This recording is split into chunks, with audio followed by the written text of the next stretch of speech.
Hello mga pinsan, welcome back to my channel. Today we're going to talk about my US residency interview experience. And I'm going to break it down to four because four I think is it's just easy to remember. So on my last video I told you about how I got rejected the first time I applied. And so I did some things and I reapplied by September. And I got a couple of interviews scheduled, and it was such a relief to have those emails coming in. And I'm telling you that I got teary-eyed the first time I received that invitation for an interview.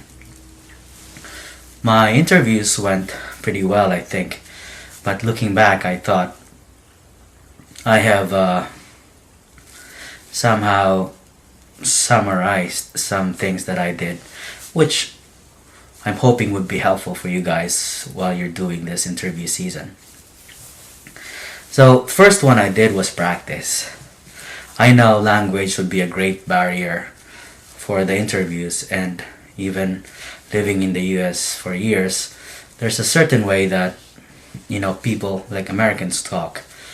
And if you read in like USMLE forums or any sites like Student Doctors, you would read all these questions or possible questions that you might be asked during your interview. I would not call them generic because I think the program directors or whoever is responsible for these programs has some kind of idea what they're looking for in a candidate. But I did practice with a couple of friends in South Korea.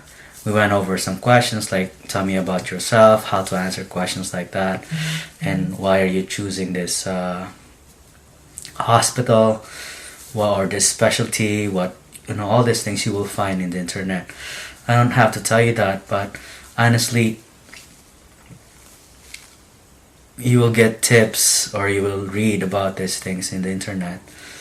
And I had a couple of those questions, but as you go along with your interview, you will probably get more questions or slightly different questions from what you read from online. Anyways, I did practice and I thought it helped me. Now, another question that I thought would get asked or like in preparation is, do you need coaching classes for your USMLE or residency training interview? Personally, I signed up for a coaching class, and it wasn't expensive that time. I thought I paid $300, and I think it helped me, but if I was given more time to practice, I would have gotten the same result. I have nothing against coaching classes as a foreign medical graduate, as an international medical graduate. I thought I should get all the help that I need, and so that's the reason why I signed up for that coaching class. So first tip that I can give you guys is to practice, questions, and I hope that would help you during your interview. Number two, I did prepare. I prepared for this interview because first I thought this is a life-changing kind of event. Just receiving that first interview email, like invite, I thought if I do well with just one interview, that would change the course of my life, and it did. And I personally thought that I prepared for that too. I mean, they won't ask you weird questions. They will basically look at your CV. So I would start from your resume, read about your resume. Don't pad your resume with false things. Like if you didn't do research, don't put any research. So what I basically did with mine was just review my CV, make sure that I had this experience from during medical school, and then I did like volunteer work after that. You you study these things because you will get asked. Definitely they'll ask you like what you did during these years or gaps in your resume. So just prepare for that. And then I made sure that I prepared for the interview itself. I woke up pretty early, probably 5:30 or 6. I was just so hyped to get into that interview hospital. And I was staying in a hostel, and I remembered, like, as soon as I got out of the room, like the hostel room, this guy was like, hey, you look great. And I was just telling him, hey, I have this interview today. I'm kind of nervous about it. And he was like, no, you're gonna do great. And so, those kind of affirmation, like, it helped me a lot through that day. But I did prepare. I ate a light breakfast. I made sure that my face is not too shiny. Like, I'm clean, quote unquote. I wore this pinstripe suit or whatever. I can't remember, but it was just like regular white shirt, dark suit, and I think it was a red or a blue tie. Then no white socks. Definitely no white socks. So I went there, I was prepared, I thought, and that was the second thing that I did. The third thing that I will tell you guys is you should try to engage. So, engage for me that time when I interviewed this or just being focused or being mindful of the moment. I was so happy because this was like the first time I'm interviewing, and I thought, wow, man, this is great. Like, even if I don't get if I don't get matched or accepted in this hospital, the fact that I'm in the US and I'm doing this interview, this is more than enough for me. I thought of quitting the USMLA journey just because I didn't get accepted the first time. And now that I'm interviewing, I was just like, yeah, I'm just gonna do this. So engaging for me that time, I was just talking to all the applicants, and there were like probably 4 or 5 people every day. I mean, it depends on your date, but I did interview about November, December. So there were about 4 or 5 people, and so we were just talking. I was just introducing myself. Hey, I'm like this, I'm like that, and it was a good day. I was able to really network. In one of my interviews, there were like 50 people, and that was kind of crowded for me. But even then, I was able to be friends, quote unquote, Facebook friends, with like probably 6 or 7 people, which I still stay in touch with after the residency and all this things that we did during the USMLA journey. And so yeah, just be there, enjoy, and cherish the moment. I still remember those days that I had my interviews, and I'm really grateful for the experience because the first interview I was just so nervous, but the fact that I was trying to just be there and not thinking about anything else, I thought it helped me a lot get through the day. And it was nice because if you're engaged, if you're focused like that, a lot of residents would remember you as, oh, I remember this guy. And like when I was in Maryland and in DC, I remember a couple of residents were asking, hey, what's your name?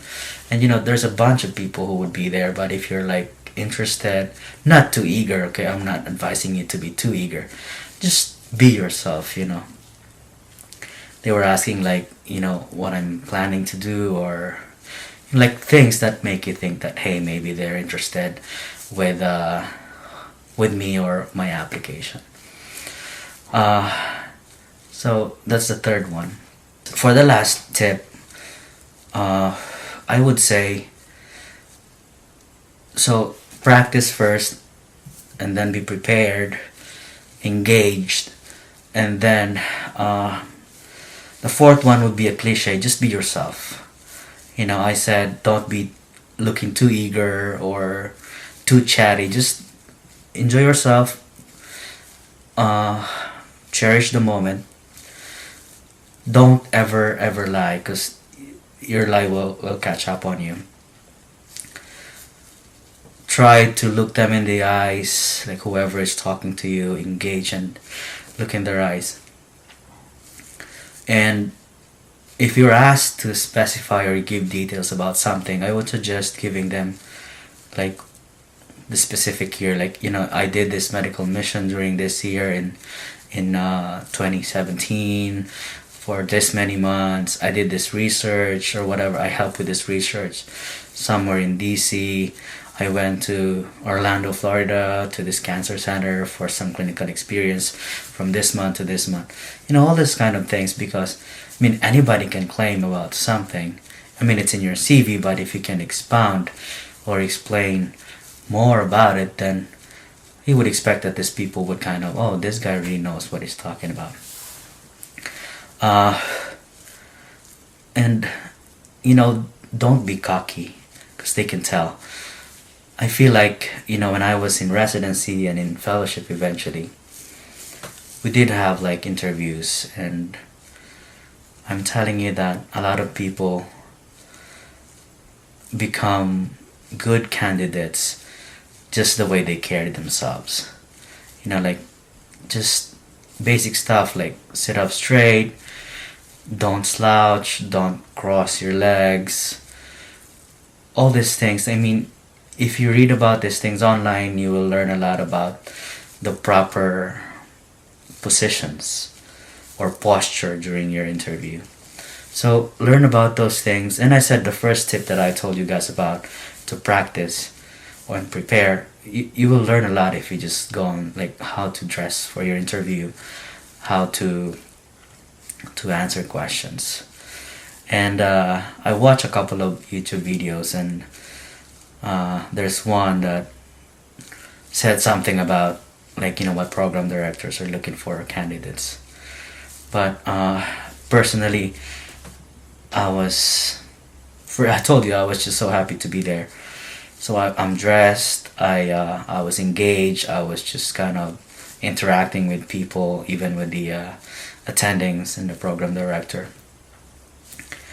And if at the end of the day, at the end of your interview, you can really tell if you got their attention just by the way they were asking questions about your CV or about you personally. Then eventually they will ask you questions about what you like in their programs, and you specify.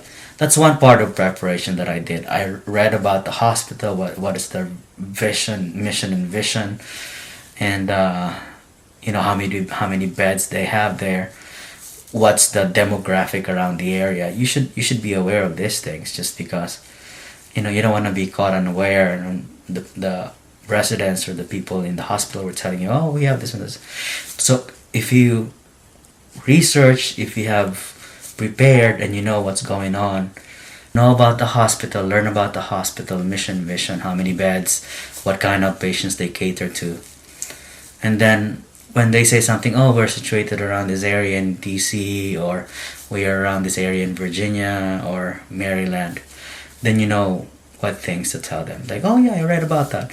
So, kind of ask relevant questions about, I'm interested about HIV or AIDS, I'm interested about West Nile virus, and I heard like these places have, yada yada yada.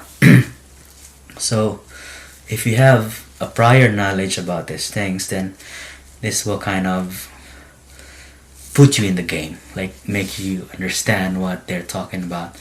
And every hospital is unique because they will have their own strengths about research, what kind of things they do. Like one hospital in upstate New York would be doing like mostly research about brain bleeding and stuff like that.